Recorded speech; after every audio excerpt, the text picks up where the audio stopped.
साथियों, सुनीता विलियम्स से जुड़ी हुई न्यूज़ है। क्या न्यूज़ है? सुनीता विलियम्स जो मात्र 8 दिन के लिए स्पेस में गई थी, टेक्निकल एरर्स की वजह से 8 महीने से अधिक अंतरिक्ष में ही अटकी रह जाएंगी। जानकारी तो ये तक है कि वो इस साल वापस ही नहीं आ पाएंगी। ऐसे में बोइंग का स्टार लाइनर, उसका क्या हुआ जो लेकर गया था? क्या वो सही हुआ या खराब ही है? अभी तक वो खराब ही है। उसके थ्रस्टर्स काम नहीं कर रहे हैं, हीलियम में लीकेज हो रहा है। ऐसे में बोइंग का स्टार लाइनर तो वापस इंटरनेशनल स्पेस स्टेशन से धरती पर बुलाया जा रहा है। लेकिन गुड न्यूज़ ये है कि एलन मस्क अपने क्रू 9 मिशन के नाम से, जो स्पेस एक्स की नामक कंपनी चलाते हैं, उसके थ्रू सुनीता विलियम्स और उनके एक साथी विल्मर को वापस लेकर आ रहे हैं। लेकिन आने में अभी लंबा इंतजार होगा। क्या है सारा अपडेट आज के सेशन में बताएंगे। आपको ये जानकारी है कि जून 2024 में अमेरिका के अंदर बोइंग नामक कंपनी का स्टार लाइनर सुनीता विलियम्स और उनके एक साथी को लेकर अंतरिक्ष में गए थे। ऐसे में उनका अंतरिक्ष में पहुंचना भारत के लिए प्राउड की बात था, क्योंकि ये भारतीय मूल की हैं। साथ ही साथ अपेक्षाओं के और उम्मीदों के भी हमारे लिए द्वार खोलता था, क्योंकि भविष्य में भारत भी अपनी तरफ से स्पेस में जाने के तमाम प्रयास सोच रहा है। ऐसे में क्या इसरो इस तरह की कोई मदद कर पाएगा जिससे सुनीता विलियम्स वापस आ जाएं? ये भी एक बड़ा प्रश्न है। इस प्रश्न को आंसर पहले ही जान लो, क्योंकि इसरो चीफ जो हैं उन्होंने अपनी तरफ से केवल इतना कहा है कि भारत के पास अभी वो टेक्नोलॉजी नहीं है कि वो इंडिपेंडेंटली आईएसएस तक पहुंच जाए और उनको निकाल पाए। लेकिन हाँ, हम धीरे धीरे विकास कार्य करने लगे हुए हैं। तो भारत की तरफ से बैरी विल्मोर और सुनीता विलियम्स को शुभकामनाएं कि वो सुरक्षित रहें और वापस लौटें। अब इस परेशानी का समाधान सुनिए। देखिए, कहानी ऐसी है कि इस पर हमने आपको ऑलरेडी 2 बार सेशन करके बताया हुआ है, और बताया हुआ है कि सुनीता विलियम्स को ले जाने वाला जो विमान था, उस विमान में पहले बहुत सी दिक्कतें आई, लेकिन वो दिक्कतें पूरी हुई और उनको वापस वहाँ छोड़ा गया। लेकिन अब लौटते में दिक्कतें आ गई, और चूंकि किसी भी स्पेसक्राफ्ट का वापस रिटर्निंग बड़ा ही चिंता का विषय होता है, ऐसे में उन्हें उस विमान से वापस लाने से डर रहे हैं। ठीक है साहब, चलिए, तो मैं फिलहाल के लिए आपको उस मुद्दे तक लेके आता हूं कि चैलेंज क्या चल रहा है। चैलेंज ये है कि अमेरिका ने ना, जब रशिया यूक्रेन वॉर चलना शुरू हुआ, उस समय ये महसूस किया कि यार, हम लोग रशिया के सहयोग से अपने अंतरिक्ष यात्रियों को अंतरिक्ष में भेजते हैं। इससे पहले भी अमेरिका और रशिया इंटरनेशनल स्पेस स्टेशन, जो कि लो अर्थ ऑर्बिट में तैर रहा है, वहां तक दुनिया के एस्ट्रोनॉट्स को पहुंचाने के लिए जनरली रूस के सोयूज का उपयोग किया करते थे। सोयूज एक रॉकेट जिसके साथ में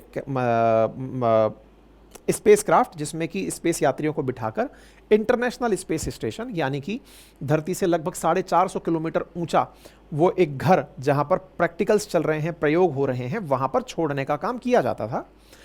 लेकिन रियलाइज़ ये हुआ कि अमेरिका ने कहा यार, नासा के पास भी कुछ होना चाहिए, शटल टाइप का जो गया और छोड़कर वापस आ गया। तो नासा ने अपने आप को थोड़ा बड़ा बना लिया और उसने कहा कि देखो, अब हम लोग तो इंटरस्टेलर काम कर रहे हैं, इंटर ऑर्बिटल, यहाँ से अर्थ से मार्स का काम है तो वो हम करेंगे। अर्थ के सराउंडिंग का काम अब नासा नहीं करेगा, छोटे लोगों को काम देते हैं, यानी कि प्राइवेट कंपनीज को काम देते हैं। नासा ने अपने देश की 2 प्राइवेट कंपनीज को फंडिंग दी और कहा कि तुम लोग अब इस क्षेत्र में काम करो कि अपने स्तर पर स्पेस स्टेशन में कैसे पहुंचा जाए।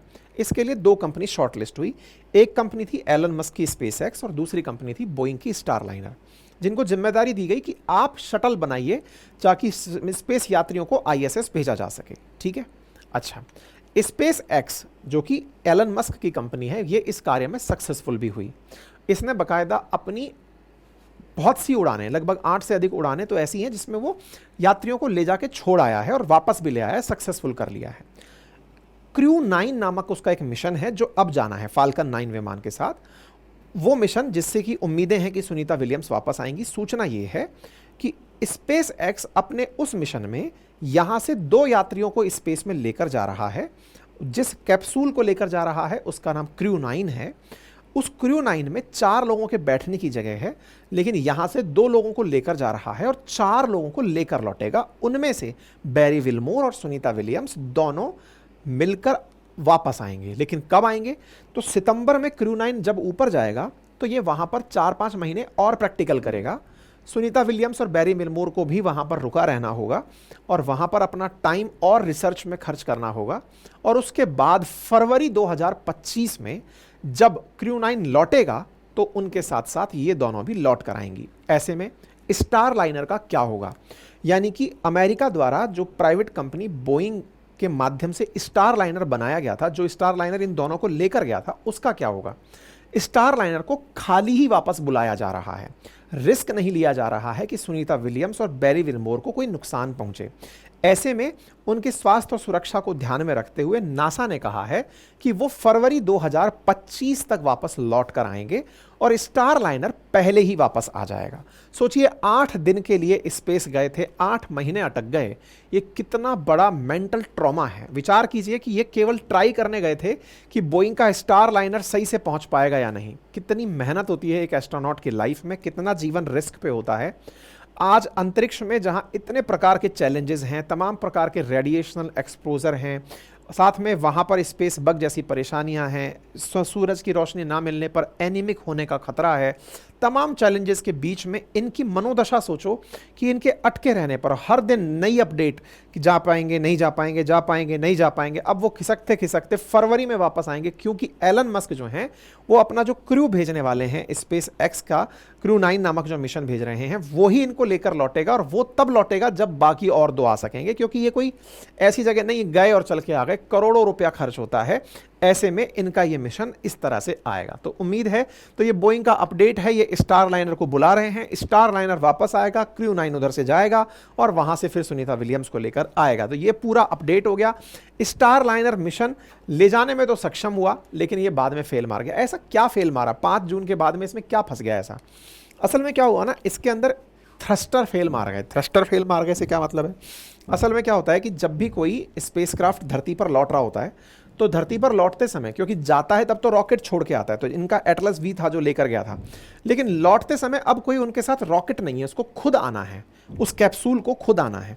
वो कैप्सूल जिसके अंदर लोग बैठे हुए हैं, जब वो वापस आएगा तो उसमें खुद से ये कैपेसिटी होनी चाहिए कि इतना तेजी से धम्म से नीचे नहीं गिरना है। जरूरत पड़ने पर उसके थ्रस्टर ऑन हो और उसकी गति को स्लो करें।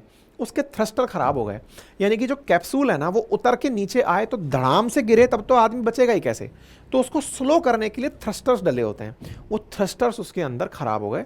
वो थ्रस्टर्स जिनसे वो चीज़ हैंडल हो सकती थी वो प्रॉपर काम नहीं कर पा रहे हैं, इस चक्कर में ये दिक्कत हो रही है। तो ये स्टार लाइनर का लॉन्च था जो हमने आपके सामने बताया था।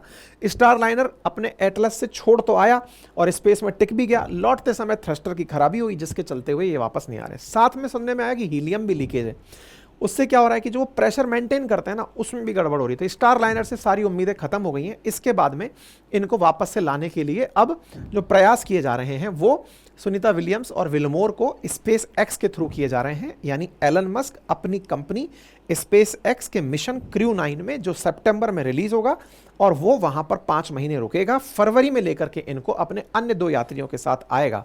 तो बैरी विलमोर और सुनीता विलियम्स लौटेंगे। सुनीता विलियम्स भारतीय मूल की हैं, इनके पिताजी गुजरात से संबंध रखते हैं और ये मतलब 1958 में इनके पिता जो हैं वो अमेरिका में बस गए थे।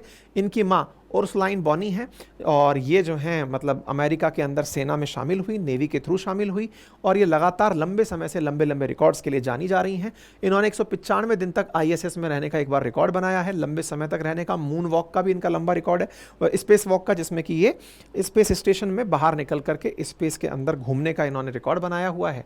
इनको भारत सरकार के द्वारा विज्ञान और इंजीनियरिंग के क्षेत्र में पद्म भूषण से 2008 में सम्मानित किया जा चुका है। ठीक है, ये थी सारी जानकारी। उम्मीद है आपको जानकारियां पसंद आई हो। अगर जानकारियां पसंद आई हो तो साथियों के साथ जरूर साझा करें। चैनल पर नए हैं तो चैनल सब्सक्राइब कर लें। बाकी हाँ, हमारे रिकॉर्डेड बैचेस जिसमें हिस्ट्री, ज्योग्राफी, पॉलिटी, इकोनॉमी उपलब्ध है। RS फाउंडेशन बैच जिसमें 16 subject including history, geography, Hindi, English सब उपलब्ध है। ये सारे कोर्सेज आप हमारे एप्लीकेशन से एक्सेस कर सकते हैं। हमारी वेबसाइट पर हमारे जो टेस्ट सीरीज़ हैं वो उपलब्ध है और साथ ही साथ हमारे हैंड रिटन मटेरियल के नोट्स लिंक, साथ में RNA की PDF और रेगुलर लिखी जाने वाली जो करंट अफेयर है वो भी आपके लिए उपलब्ध है, आप उसे एक्सेस कर सकते हैं। थैंक यू सो मच, अपना ख्याल रखें।